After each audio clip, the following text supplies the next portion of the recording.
Hai hai hai, hampa kat mana tu? Semoga hampa semuanya sihat berjaya walaupun di mana hampa berada.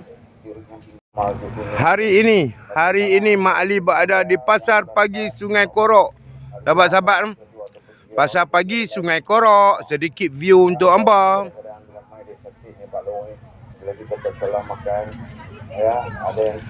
Tapi bila hampa melihat video ini, hampa jangan lupa aktifkan butang di sebelah kanan anda. Kita tinggi ya, boleh amal di sini minum dia. Bagi juga orang begitu juga, orang ada semua lelah penat.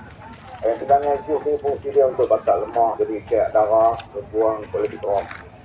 Ya, orang yang minyak raja kayu, sahabat-sahabat. Siapa-siapa yang bermasalah dengan urat boleh dapatkan minyak raja kayu kat Bayu Mak Ali. Okey, jumpa lagi next video. Bye bye. Assalamualaikum.